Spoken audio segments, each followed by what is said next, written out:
Hey everybody, welcome back. My name is Abby. I'm with Fitness is Medicine. Today we're going to do another great workout you can do in your home. We're only going to use one piece of equipment today. We've got one set of a little bit lighter weight dumbbells and the rest is body weight. So come into these workouts ready to move. 5 to 10 minutes of a cardio workout just to get your heart rate up, get your muscles and your joints warmed up, and your mindset ready for movement.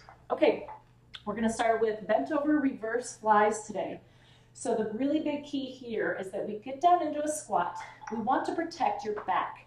So if you have back pain and you know it, maybe do this seated on a ball or seated on a chair, but still follow these cues very closely. So we're going to sit your hips back, tummy tight. You want to keep your back flat. We're going to tip at the hips, but my back is flat. None of this. Pull those shoulders back. Raise those weights out to the side. 2. Breathe. 3. Really keep that tummy tight. Nice and slowly. If you need to change weights, if you found you've grabbed a little bit too heavy, go ahead and do that. 8. 9. Squeeze those shoulder blades. 10. All right, stand up. Okay, next we're going to do squat pulses. I'll raise my camera up just a little. So we're going to lower down into a squat and just kind of pulse from there. So sitting back and then squeezing your glutes and pulsing. If you want to, you can grab a chair and put it underneath you. It gives you those cues to sit back in that proper form, keeping your knees right over your ankles so that they're not collapsing in.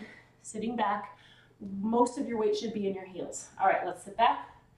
Squeeze your glutes. 2, 3, 4. We're going to go to 15.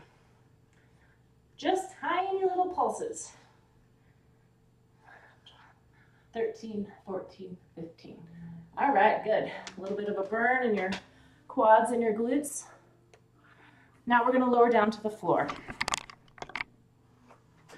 We're going to start off with some leg lifts on the floor. So starting with your back flat, thinking about flattening your back, squeezing your abs here a little bit.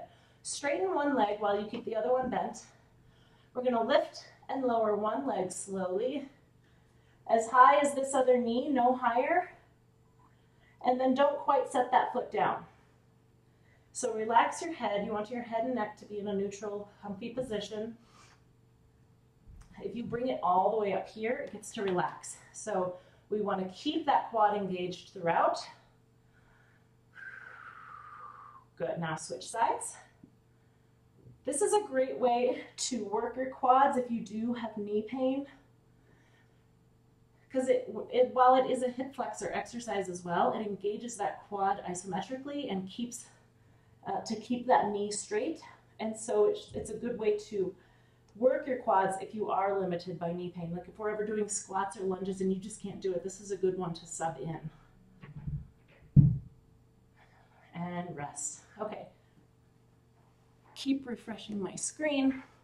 And we're going to do bridges next. So stay in the same position, flatten your back, squeeze your glutes, lift your hips. We're going to hold this bridge, keeping everything here as stable as possible.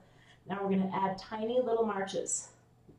I want them to be small, slow, and quiet, so they're controlled.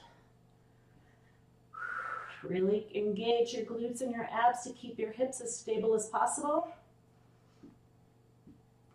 9, and rest. All right, good. Now we're going to flip over onto your hands and knees.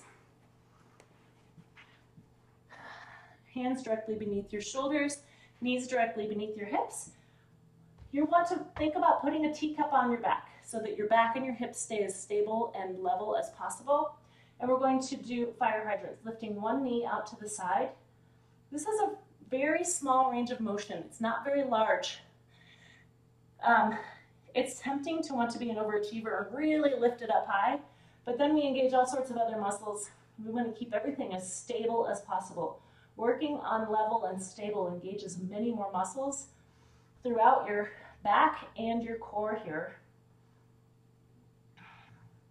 And then it also just narrows in on that glute. Other side.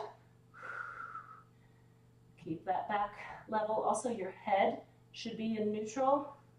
so that you're not staring up like this, kind of crooking your spine, or you're also not looking down at what you're doing. Just looking straight at the floor, kind of tuck your chin. And rest. All right, good. The last one, we're going to flip back over onto your back. And we're going to do penguin abs. So start with your back flat. We're going to lift your shoulder blades up off the ground. So envision a rope pulling your chest toward the ceiling. And that's where you want to envision pulling towards versus crunching forward and really yanking on that neck. So we're going to lift up, keep your shoulder blades up, and then reach side to side towards your heels with your hands. Ready? Go. 2, keep those shoulder blades up. 3, if you need to rest and then finish, you could do 3 or 4 at a time. That's okay. Keep breathing. Let's do 1 more and rest. All right, good. So these don't take very long. This would be a good one to try going through and doing 2 or 3 sets. You can add a little cardio in between to really keep your heart rate up and keep a great workout. This one in particular should take less than an hour if you do all 3 sets and even add a little cardio in between. So give it a try, and remember to always do a cool down and stretching afterwards.